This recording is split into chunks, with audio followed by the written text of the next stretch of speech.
Subtle Serpent Survival here at Blade Show 2023 with the one and only Ethan Becker.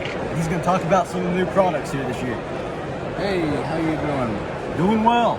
All right. Well, we got two new knives this year. One of them is the Becker knife and tool version, and the reason I'm not saying my version is because everybody knows Ethan doesn't like nestbucks very much.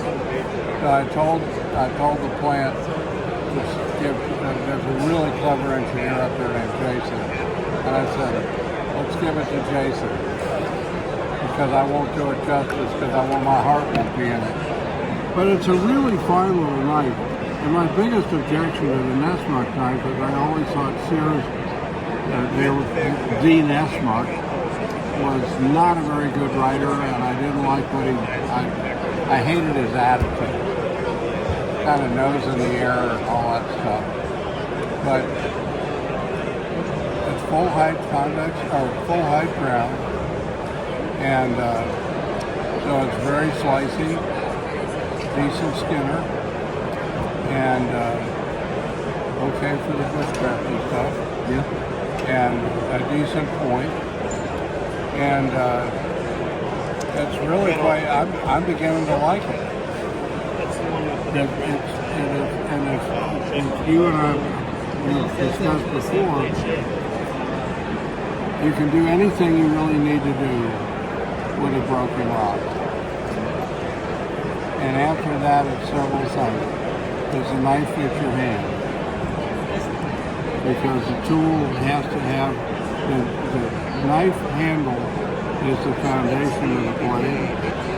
And I try to keep as many, keep your hands from getting hot spots. And I haven't gotten any hot spots off of any of my blades yet. Good deal. And what my friend Craig Coons is a professional chef said, work the knife for 10 minutes, and if you have white spots on your forefinger, that's where your hot spots will grow. And you can use anything for a little while and it doesn't make any difference. Yeah. So, but anyway, it's a really, really good blade, and we're using, K-Bar uses a really fine 1095, which is sourced in Germany, cold rolled, and cold rolling gives you a much tighter grain structure. Tighter grain structure gives you greater strength. And so anyway, I got to mention something about the sheath, which I very rarely do.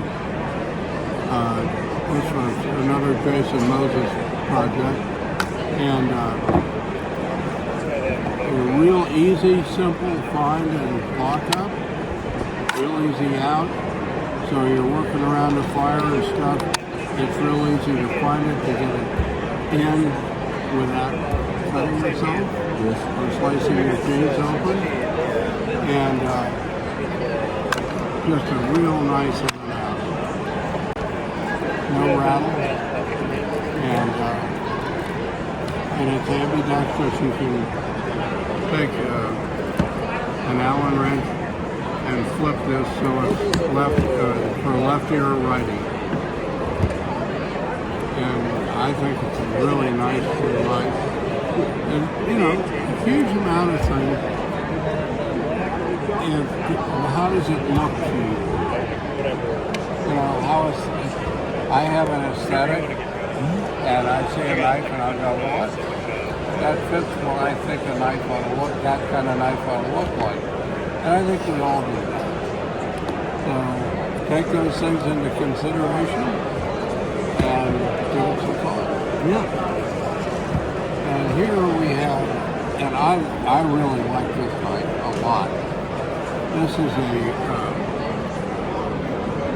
we came out with a larger version of this last year, and this is a 2/3 of that size, and it's very simple, easy, pocket friendly. There's no rough edges anywhere, so no pocket wear, and again, you're much less likely to get hot spots with something that is rounded and smooth. D2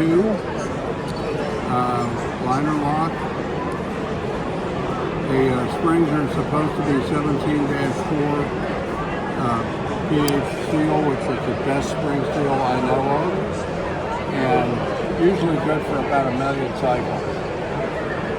So if you're planning on doing or putting it in your pocket and taking it out more than 1 million times, we'll sell you a spare spring. And it's just, I've been using this for 6 months, I think, and it's in and out of my knife pocket a lot. And you know, usually what you're doing with your pocket knife is cutting tape on boxes and you know, stuff like that. But it's a very capable little knife, and if you were to, I mean, that's enough of a sweep that you can use it again for both first craft and sitting. So, and that's about it. Now I would like to talk about the pack a little bit. I designed a pack about 35 years ago, maybe? Can't tell you. It's been a while. So, and the pack came out of experiences that a friend of mine had in Vietnam, and I tried to build a pack that they wanted to see. And I sent one of them to one of the guys I sent over there with a couple of kukri knives, and he said, I'll tell you what, he said, I'm not sure about this. He said, I like the pack, but what am I going to complain about that you do? So it worked out pretty well, and John Carver at Eagle Industries made it a much better pack than the one I had described on paper. And then Blackhawk bought Carver out, and let's just say that things went into decline as far as the Becker Patrol pack. There's a guy named Tom Graziano of Bongo Gear, and he just brought it back, and it's the best iteration of it that has been, and that pack was used by SEALs, Special Forces, and the Jungle Warfare Center. And it's, well, you've got one, you like it.